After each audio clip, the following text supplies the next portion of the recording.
February 7th was destined to be an extraordinary day for the residents of Morgan County. The weather forecast had already predicted that this strong winter storm was about to hit, but the locals did not realize that this storm would be so terrifying and destructive.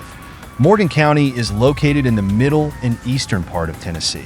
It has the characteristics of a typical American small town, remote and quiet, with a population of less than 20,000. Although there are occasional losses caused by bad weather, the locals have long been accustomed to it and can quickly recover from natural disasters. However, the severity of this storm has far exceeded everyone's expectations. In the early morning, the local weather forecast has warned of an upcoming wave of strong convective systems that may bring tornadoes and hail. Based on radar cloud maps and satellite remote sensing data, professional meteorologists at the Morgan County Meteorological Observatory judged that this storm system was coming fiercely, with wind speeds of about 130 miles per hour, and believed that the system was likely to land in the area later. They quickly informed the local government and residents of the situation and called on everyone to be prepared for prevention. Alan Evans, head of the Morgan County Emergency Center, immediately convened an emergency meeting of all employees to discuss emergency plans. They learned about the potential destructive power of this storm and decided to activate the emergency response mechanism in advance. At the same time, they called on residents to be vigilant and prepare for evacuation as soon as possible. We must do our best to ensure everyone's safety. This time it may not be as simple as an ordinary snowstorm, Evans said anxiously. At the same time, the local radio station also urgently issued a weather warning, calling on residents to take precautions. Residents of the two small towns of Deer Lodge and Sunbright have received emergency evacuation orders and were asked to evacuate to a safe place as soon as possible. Many people began to pack up their valuables at home, leave their homes for many years, and go to safer places for shelter. But not everyone can listen to the warning and take immediate action. Some elderly people are stubborn and think that this is just an ordinary winter storm and it is not worth panicking too much. They ignored the persuasion of their neighbors and stubbornly stayed in their houses. Some young people turned a blind eye to the impending danger and would rather continue their entertainment activities, thinking that nothing serious would happen. In this tense and contradictory atmosphere, dark clouds pressed in and strong winds howled. The raging tornado was about to descend on this quiet countryside. Just as the local residents were busy making final preparations, the weather suddenly changed dramatically.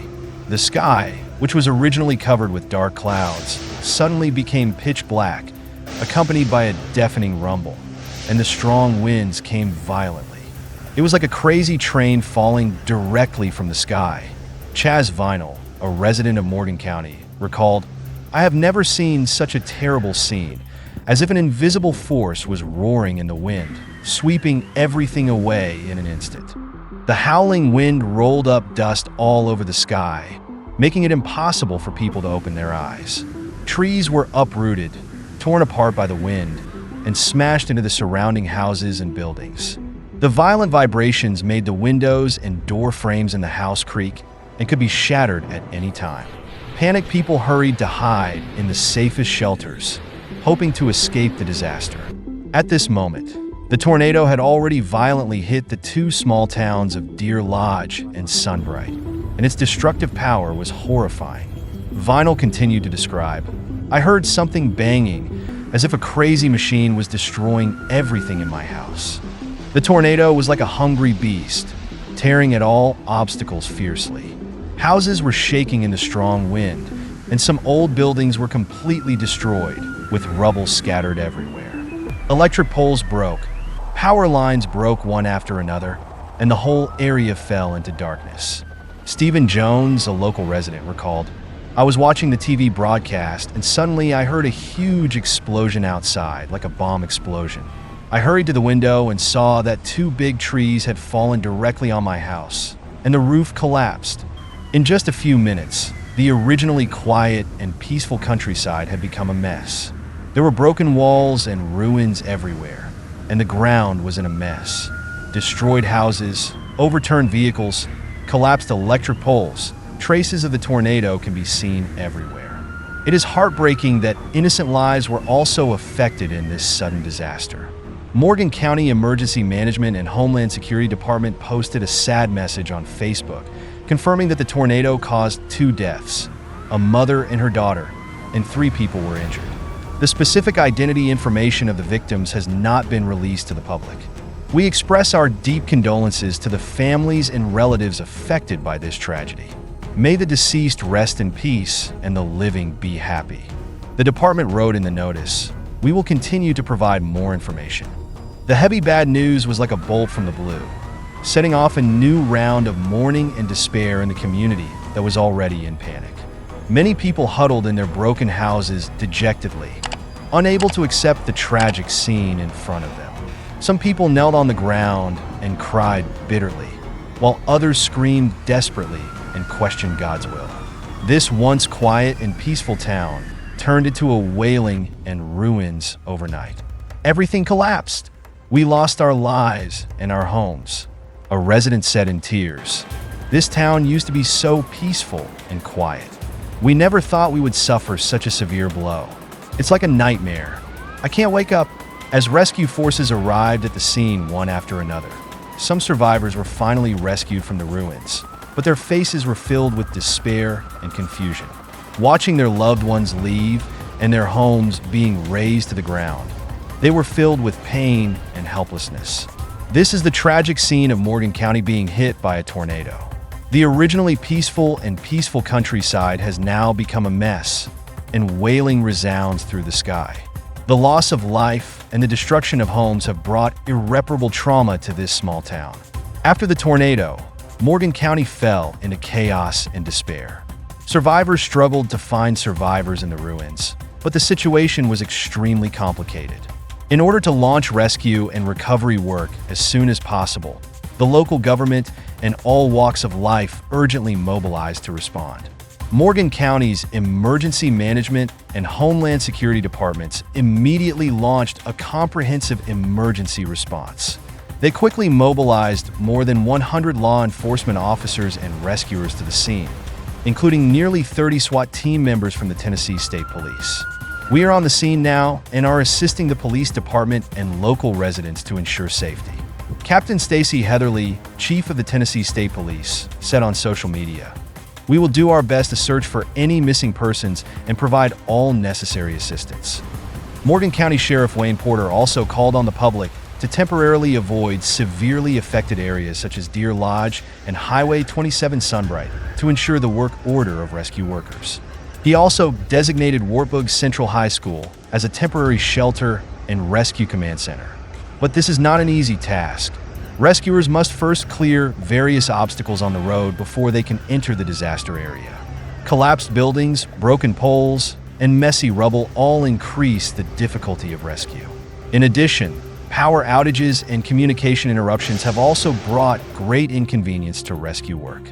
We need to check if anyone is trapped in the rubble first, and then conduct a comprehensive assessment of the entire disaster area, said Alan Evans. This is definitely a difficult task, but we will do our best. In the face of this huge disaster, the cohesion of the local community also played a vital role. Many survivors took the initiative to walk out of their homes, began to help each other, and participated in the rescue work in their own way. I live nearby, and when I heard about the accident, I hurried over with a chainsaw. I just want to make sure everyone is safe. Chase Vinyl said, "This is the characteristic of our people here. Everyone helps each other and solves problems together." At the same time, rescue forces from other local towns and neighboring areas also rushed to support. The Special Operations Team of the Oklahoma City Fire Department arrived at the scene to participate in the rescue in the early morning, and the Oak Ridge City Fire Department also quickly dispatched resources to reinforce. When talking about areas prone to tornado disasters, the central United States must be mentioned first. According to the data of the National Weather Service of the United States, this area has been hit by tornadoes most frequently in history. From 1950 to 2020, more than 80,000 tornadoes occurred in the central United States, accounting for more than 60% of the total number in the United States. Among them, Kansas, Oklahoma and Texas are high incidence areas for tornadoes, with dozens of tornadoes hitting on average every year. Secondly, the southeastern United States is also an area prone to tornadoes. According to statistics, nearly 25,000 tornadoes occurred in the region between 1950 and 2020, accounting for 18% of the total number in the United States. Especially in Alabama, Mississippi, and Florida, a large number of tornadoes occur every year. Thirdly, the southwestern United States, especially New Mexico and Arizona, are also areas prone to tornadoes. These two states experienced about 12,000 tornadoes between 1950 and 2020, accounting for 9% of the total number in the United States. Compared with the central region and the southeast, this region has relatively few tornadoes, but it still cannot be ignored. At the same time, although the frequency is not as high as the above-mentioned regions, tornadoes occasionally occur in the northeastern and northwestern United States. From 1950 to 2020, New York and Minnesota experienced about 4,000 tornadoes, accounting for 3% of the total number in the United States. California and Washington experienced about 2,000 tornadoes during the same period, accounting for 1.5% of the total number in the United States.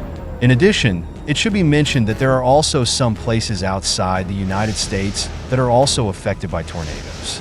For example, southern Canada, northeastern Brazil, Kyushu, Japan, and central Philippines have a history of tornadoes. Although these areas have a low frequency of occurrence overall, they cannot be completely ignored. It is worth mentioning that there are two main reasons for the difference in the frequency of tornadoes in different regions: geographical location and climatic conditions. First of all, geographical location is crucial to the formation of tornadoes. The central and southeastern United States in the mid-latitude region happens to be in the tornado corridor, where tropical air currents and cold air currents meet, which provides natural conditions for the formation of tornadoes. Regions close to the ocean, such as southern Canada and Kyushu, Japan, are more susceptible to the ocean's regulated climate, which reduces the probability of tornadoes. Secondly, the climate conditions in different regions also directly affect the occurrence of tornadoes. Dry and hot summer weather is conducive to the formation of tornadoes, which also explains why the central and southwestern regions of the United States have become tornado-stricken areas.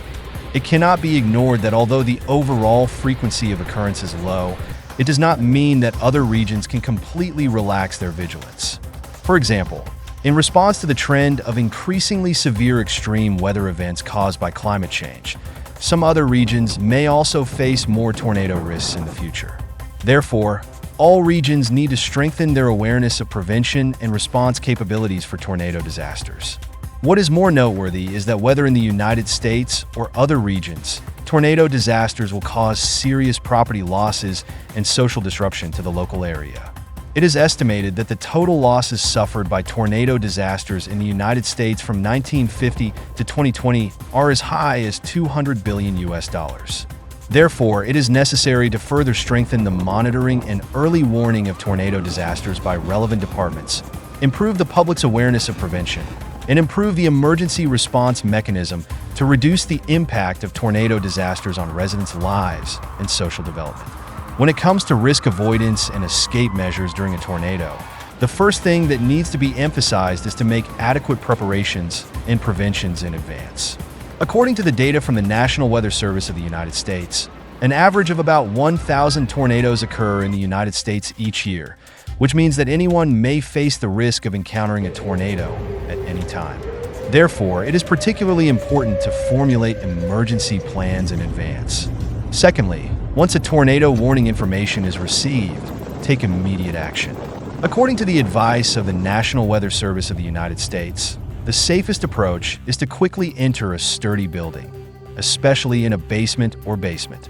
At the same time, stay away from vulnerable areas such as doors, windows, and exterior walls, and hide in the center of the building. At the same time, pay attention to weather information, pay close attention to the movement of the tornado, and be prepared to escape at any time. Thirdly, if you cannot escape to a sturdy building, you must also find the safest shelter as soon as possible.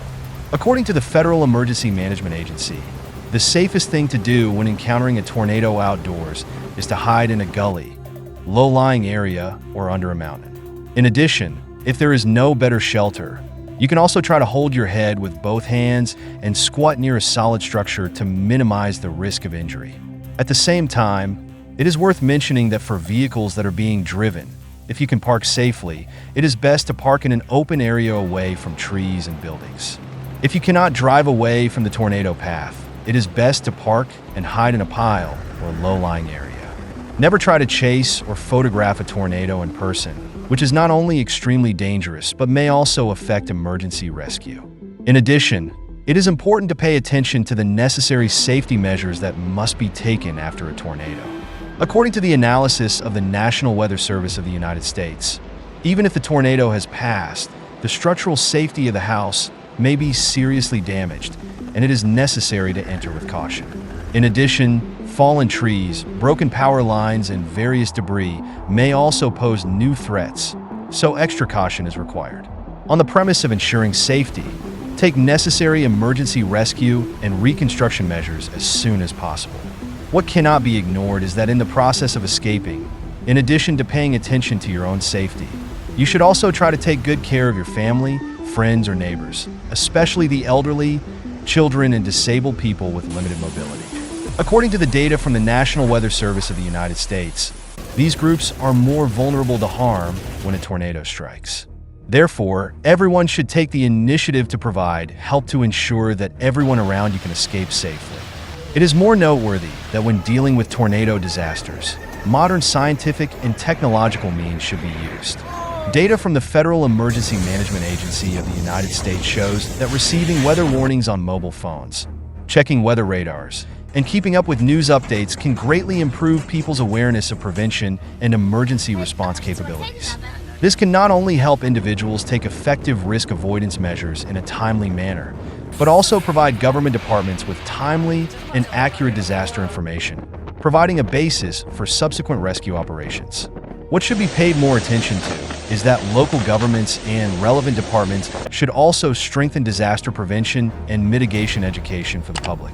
According to a survey by the National Weather Service of the United States, many people do not know how to avoid risks correctly when a tornado strikes. Therefore, government departments should popularize the knowledge and skills of coping with tornadoes to the public through various channels, such as radio and television, online platforms, and community activities, so as to improve the overall disaster prevention awareness and self-rescue ability of the society.